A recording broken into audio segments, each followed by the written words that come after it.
Welcome back to the AAA MF YouTube channel. Yes, we have a Huracan STO. This is one of the first cars in the UK owned by Nilesh, who also has an Aventador SVJ. Go follow him, here's his link. Now, if you're thinking about buying a supercar from anywhere from £30,000 upwards, give Darren Gibson a call. He has kindly sponsored today's video. You can get him on Instagram, he can finance your car, he can look after you, and sometimes he can even beat the main dealers. So make sure you give him a call if you're buying a car new or used. Now, this car is very similar to the Performante, so I thought it would be really interesting to bring along a Performante Coupe to drive and compare the two. So Colin has kindly driven 140 miles to join us in his beautiful Performante Coupe in a beautiful color. Let's jump into it now.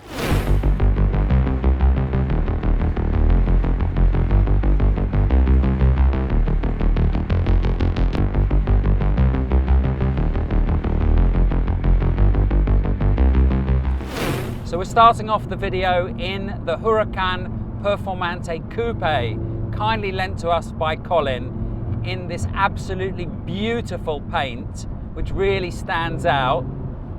The funny thing is that this car looks so aggressive until you put it next to the STO.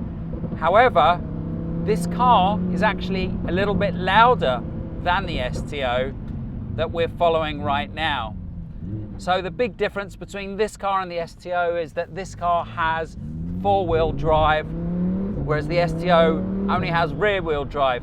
So the real question is, does that make a big difference to the driving experience, and does it make it better? It's very interesting driving this car compared to my old Spider, because this gives you so much more confidence into the corners, because I think the Spider is compromised. I think it looks good, the Spider, and it's great having the roof down. But if you want to drive at 8 or 9/10 in a Performante, you definitely want to be in a coupe. But do you want the four-wheel drive? Now, these cars dropped in value quite a lot since new, down to about 170, and now they've popped back up again. So now they're around the 200 mark. But if you look at the market, there's still not too much out there that competes with a Performante in terms of looks, power, and the only car that I can think of that comes close to this is the GT3 RS, which is a completely different proposition, being a flat six engine with rear engine bias. And this has the advantage of four-wheel drive, and I think it looks like a supercar. I love Porsches, I love the GT3 RS, I have two myself, but the design department at Lamborghini got this right. This, I think, is one of the best looking supercars ever made. What's it like to drive? Well, it gives you a lot of confidence. You can hear that engine the whole time, which is really lovely. It's got different modes, so you can put it into Strada, which we're putting in now, and it's much, much quieter. That roar from the engine completely disappears, and you can just drive it comfortably in town, and you're not going to bother your neighbors. You switch it back into sport mode, and it turns into a different animal. And then you've got the advantage in this Performante to put it into Corsa mode, and the whole dashboard turns into a rev counter, and it becomes like a real animal. Really, really nice. Now, the difference in sound between the Sport and Corsa isn't too different, but I think it probably just tightens up the suspension a little bit and probably makes the gear changes a little bit harder and more aggressive. So most people drive it in sport mode, which we're going to leave it in.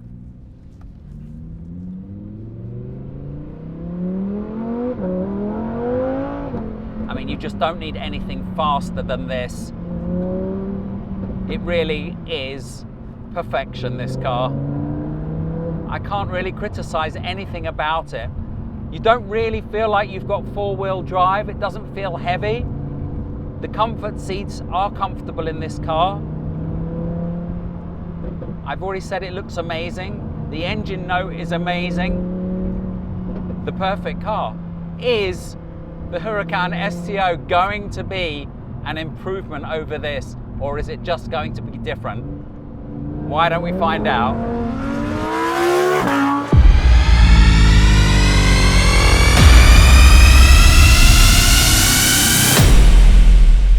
The Huracan STO delivers all the feel and technology of a genuine race car, and its inspiration comes from the Huracan GT3, which managed to win at Daytona in January 2018.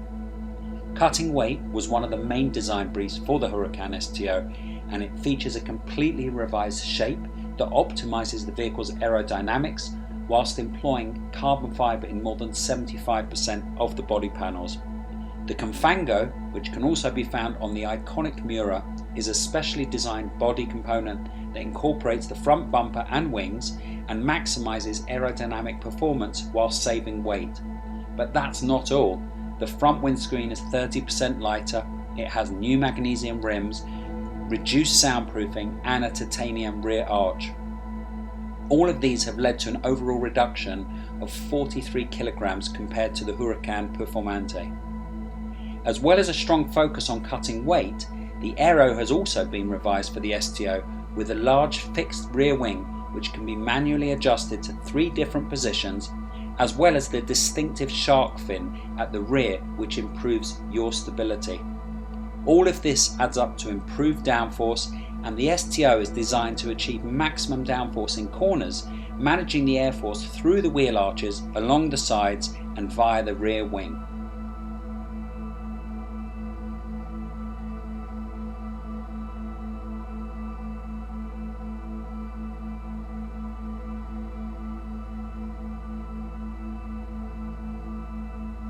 So we are finally let loose in the Huracan STO, and we are chasing the Performante Coupe that I was just in.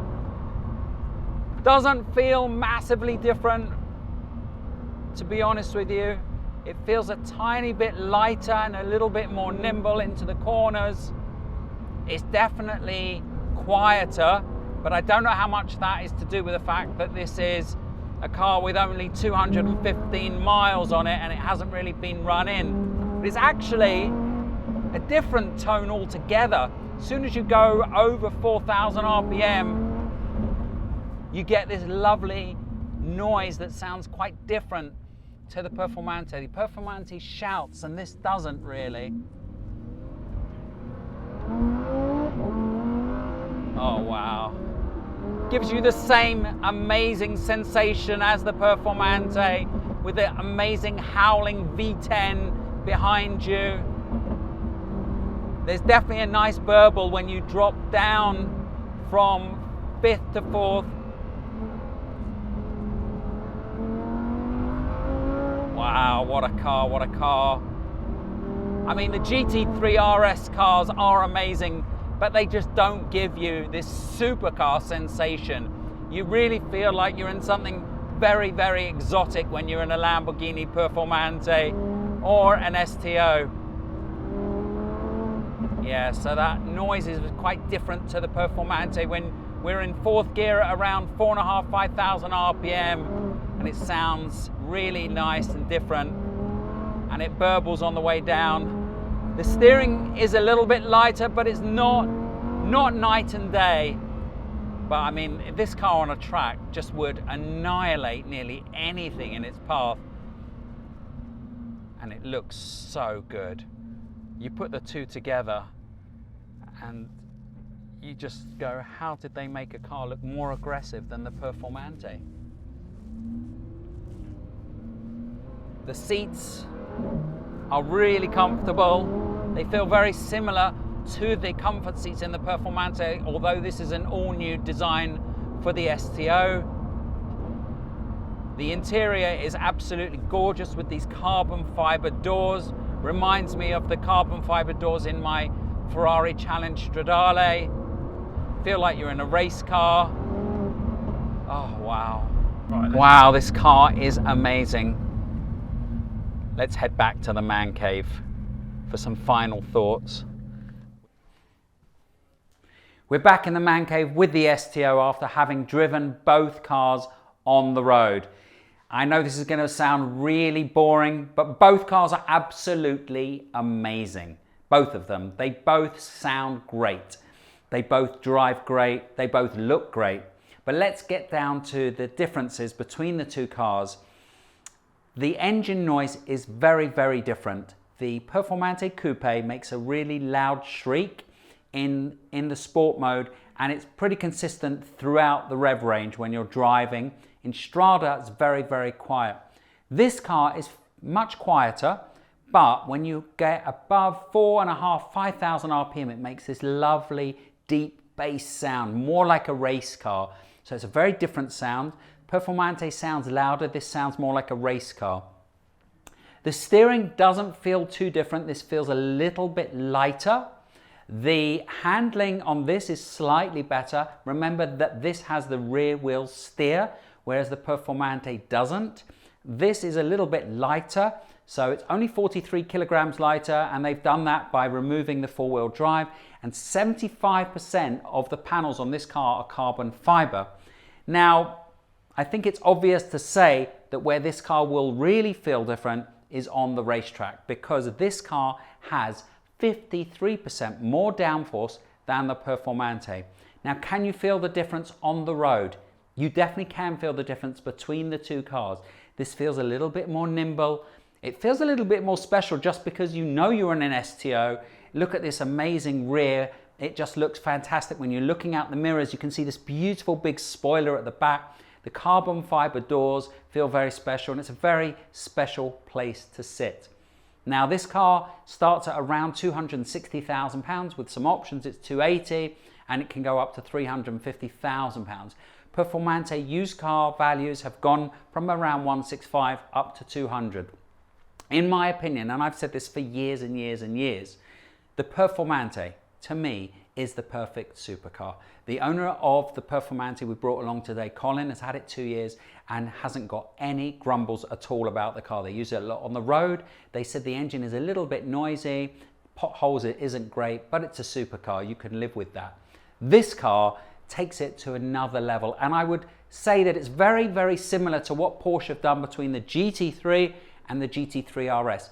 The GT3 is a great road car, the GT3 RS is a great track car. If you love driving your cars hard on the road, then obviously you'll feel the difference between the two, and it's the same with these cars.